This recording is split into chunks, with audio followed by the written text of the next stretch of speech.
前回の続きです。今回は前回ホイールからベアリングを抜いたので打ち込んでいきたいと思います。ベアリングもモノタロウで注文したんですけれど、純正部品だと図の18番のベアリングだけ注文できなかったので、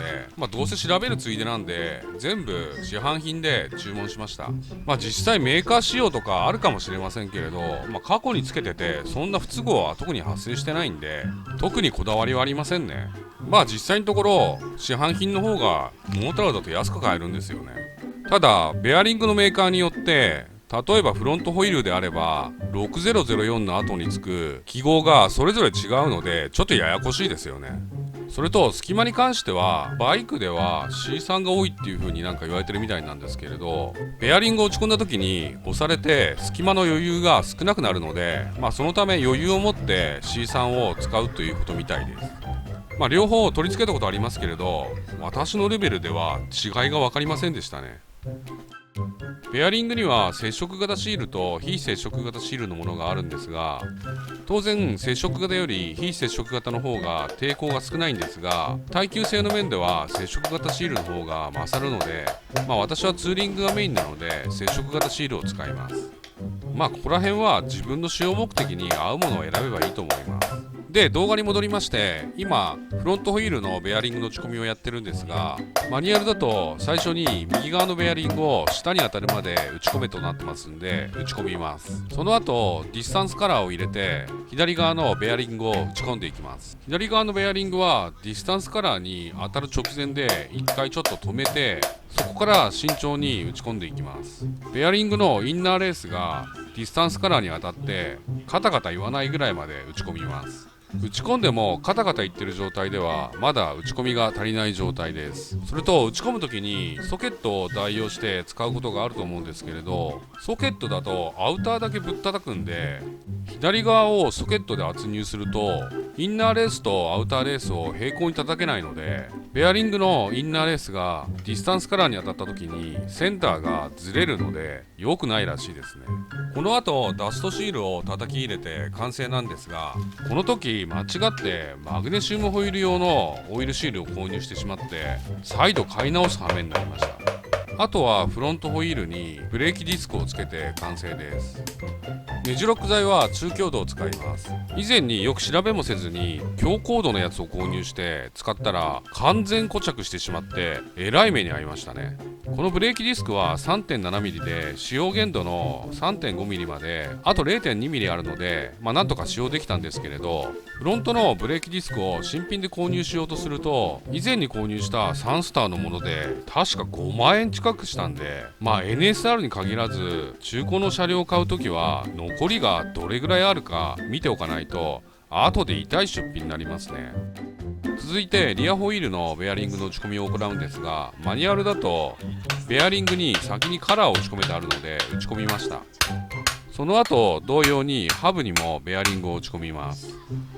そしてリアホイールも右側のベアリングはフロントホイールと同じく下に当たるまで打ち込みを行います。その後ダストシールを入れました。ディスタンスカラーを入れた後、ハブ側のベアリングを打ち込みます。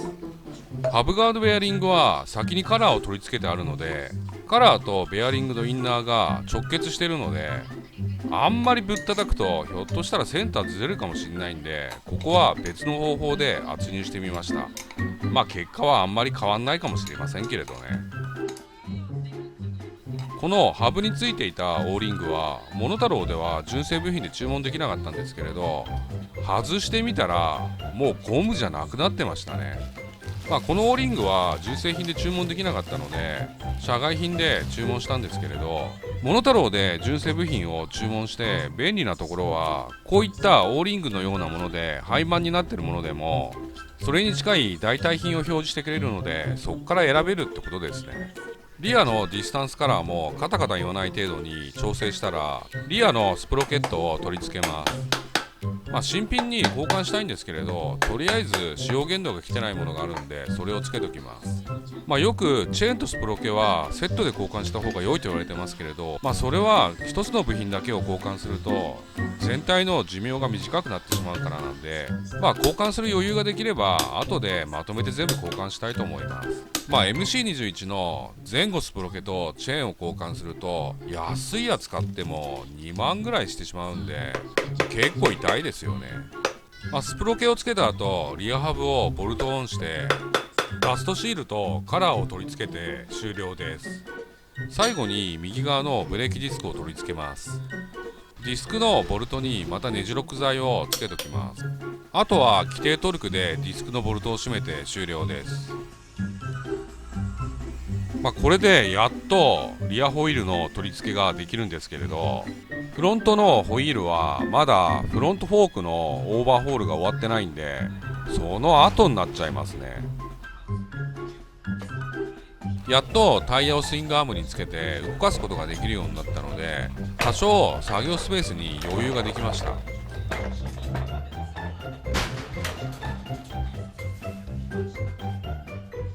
そしてこれが次あるフロントフォークでスタンダードのものなんですけれど、まだインナーチューブとか点錆びがそんなひどくないんで使えそうなんですが、倉庫整理したら以前に購入した社外品のものが出てきたので、それに交換したいと思います。それとアウターもブラウスとして、消耗品類のゴムパーツとかブッシュは全部交換する予定です。その後シートレールを取り付けました。結構置いとくとスペース取るんでやっとつけれたって感じですね。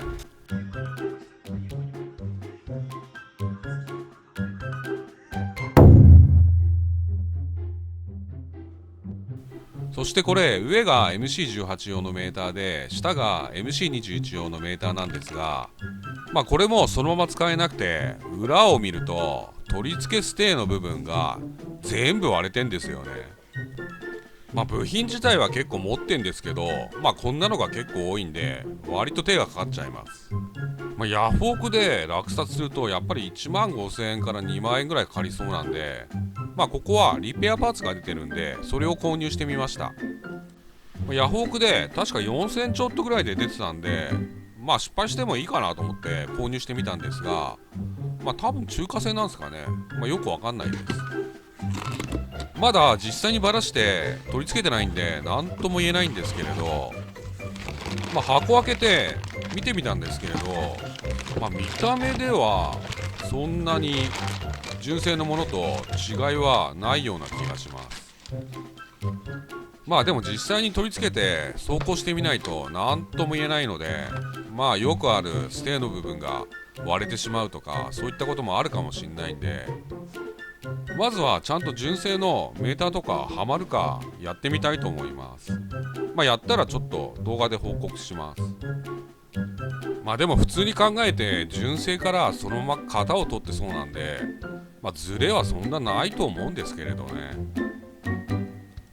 次の動画でだいたい足回りの部品交換が終わるので、スプロケとかそこら辺は別ですけど、今までかかった金額を大体ですけど報告したいと思います。